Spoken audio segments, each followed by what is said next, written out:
bermanfaat bagi mereka. Banyak manusia di muka bumi ini yang merasa bahwa dia sudah cukup yang penting sholat, cukup yang penting puasa, cukup yang penting pakai kerudung, cukup yang penting punya orang tua. Akhirnya mereka tidak pernah peduli dengan berapa banyak maksiat yang mereka lakukan, berapa banyak pacar yang gonta-ganti, berapa banyak orang yang dizolimi, berapa sering orang tuanya dibuat murka oleh kelakuannya, berapa banyak guru yang dilawan, betapa banyak teman yang dibuat kesal olehnya. Semua orang yang terus melakukan itu terus.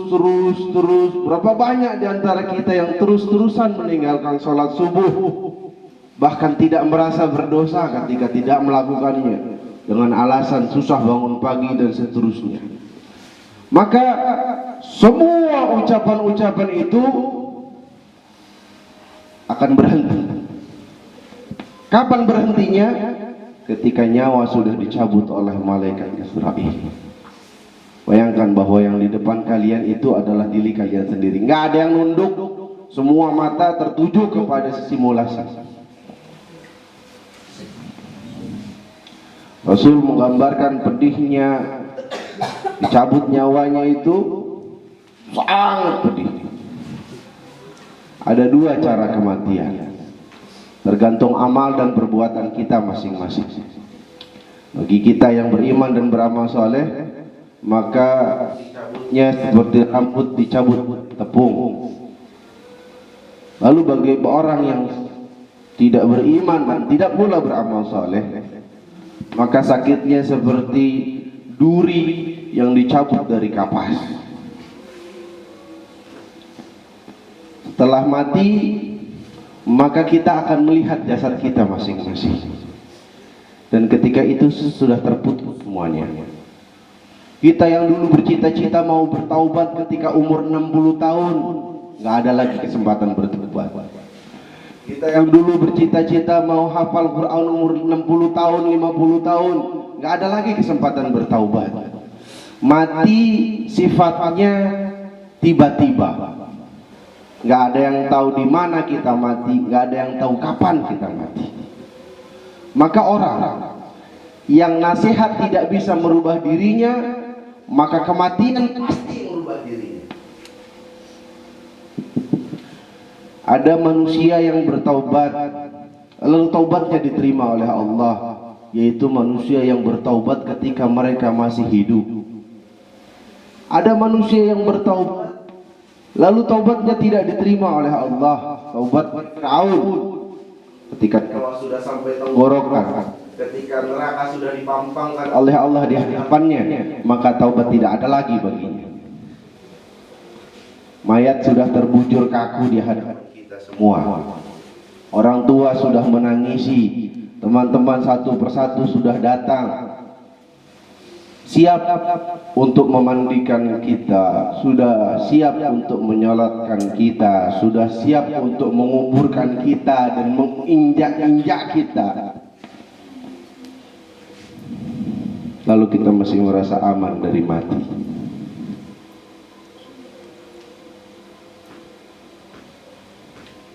Panitia, tolong bawa,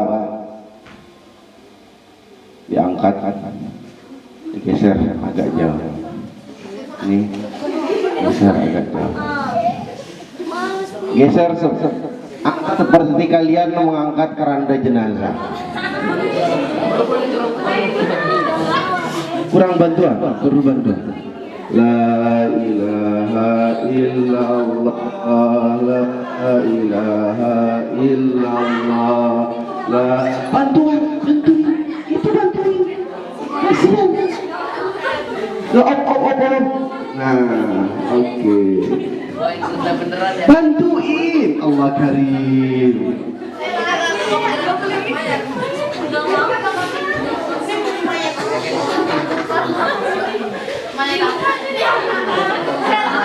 Kurang. Orang. Satu lagi. Buat. Bismillah. La ilaha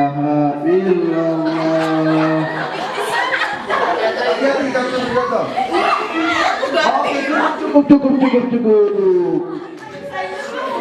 Oke. Bagi kalian yang sedang simulasi, ditutup matanya. Kalian sekarang berada di kuburan.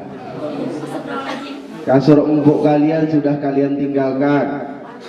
Kalian sudah berada di sebuah ruangan 2 kali 1 meter. Nggak boleh milih pakai AC atau tidak, pakai kipas angin atau tidak. Nggak bisa milih pakai pacar yang mana mau nemenin, bisa. Pilihannya cuma satu. Ada di tempat cacing, dimakan sedikit demi sedikit. Bayangkan bahwa kalian sedang diajarkan oleh saudara kalian. Lalu satu demi satu tanah itu diuruk ke kalian sampai kalian terbenam dengan tanah itu sendiri. Orang yang katanya kasih sayang sama kalian yang dunia, nyatanya paling kencang nginjakin kuburan kalian. Bayangkan bahwa malaikat datang untuk bertanya kepada kalian, Man Rabbuka, siapa Tuhan kamu? Bagi orang yang di dunia tidak pernah sujud kepada Allah, atau sujudnya malas-malasan, atau bahkan dengan enteng meninggalkan sholat, mustahil dia bisa tahu siapa Tuhannya, walaupun dia hafalkan ribuan kali Man Rabbuka, Man Rabbuka. Lalu akan ditanyakan siapa nabimu. Bagi orang yang terus-terusan tidak menjalankan ajaran Muhammad, mustahil bisa menjawab pertanyaan ini. Lalu ditanya, di mana kiblatmu? Apa kitabmu? Terus pertanyaan ditanyakan kepada kita satu demi satu. Setiap kali kita tidak bisa menjawab pertanyaan, maka malaikat itu akan mengambil sebuah kodam yang sangat besar, lalu dihantamkan kepada kepala kita, dan hancurlah kepala kita. Lalu dibulatkan lagi, ditanya lagi, tidak bisa jawab lagi, dihantamkan lagi kepada kita. Auzubillah. Lalu bayangkan bahwa didatangkan kepada kita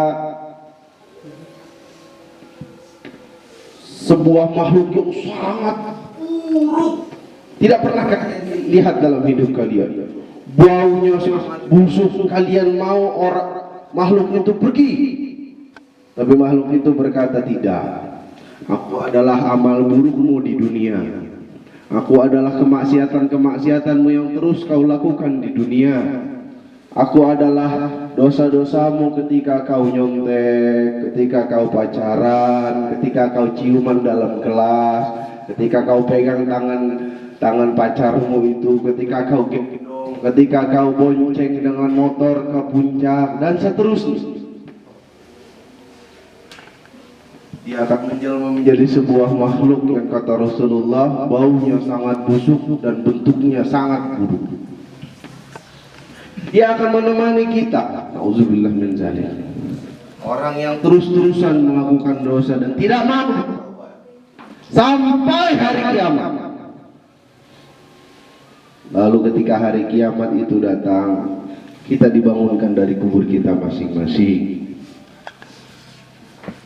Bayangkan dalam kepala kalian dengan sangat jelas bahwa kalian dibangkitkan dari kubur kalian, lalu digiring ke sebuah padang yang sangat besar bernama padang mahsyar. Lalu kalian ditanya satu demi satu. Bagi orang yang tidak pernah bersalawat kepada Rasulullah, yang selalu mengingkari ajaran Rasulullah, yang selalu tidak pernah menghidupi sunnah beliau, maka tidak ada syafaat baginya. Satu demi satu dosa-dosa kita disebutkan oleh Allah Subhanahu wa Ta'ala. Kita pernah nyontek tanggal sekian, jam sekian, waktu diawas oleh siapa. Kita pernah pacaran oleh siapa. Kita pernah nyakitin guru si fulan dan si fulan. Kita pernah nyakitin orang tua kita. Kita pernah bikin orang tua kita nangis, bahkan nangis darah melihat kelakuan kita. Sebagian dari kita mungkin ada yang hafal Quran, sebagian dari kita mungkin ada yang lulusan pesantren, tapi sebagian dari kita bahkan lebih kurang ajar kepada orang tuanya, lebih daripada orang yang tidak pernah hafal Quran, lebih daripada orang yang tidak pernah pesantren. Maka pada saat itu Al-Quran melaknatnya. Pada saat itu amal-amal dari ilmunya melaknat. Karena Al-Quran akan menjadi hujah bagi orang yang mengamalkannya, dan menjadi hujah untuk mendorong orang yang tidak mau mengamalkannya menuju neraka. Bayangkan bahwa satu demi satu orang yang telah mendapatkan kitab dengan tangan kirinya digiring dengan sangat keras, dengan posisi kepala di bawah dan kaki yang ditarik, lalu dihadapkan dengan jembatan Shiratal Mustaqim. Sebagian dari mereka ada yang bisa berjalan, lalu di tengah jalan mereka tercebur ke neraka. Sebagian dari mereka ada yang bisa berlari, sudah hampir sampai surga, terpeleset nyebur ke neraka. Sebagian dari mereka ada yang baru mau berjalan langsung nyebur ke neraka. Nauzubillah min dzalik.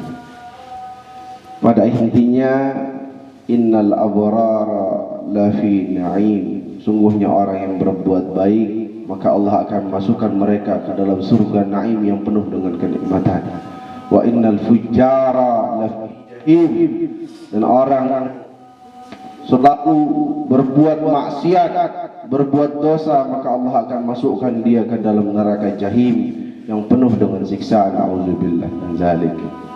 Ya, mungkin itu saja simulasi kita. Mudah-mudahan ada manfaatnya bagi kita semua, melembutkan hati-hati kita yang sudah sedemikian keras karena terlalu sering dari kita meninggalkan kewajiban kita.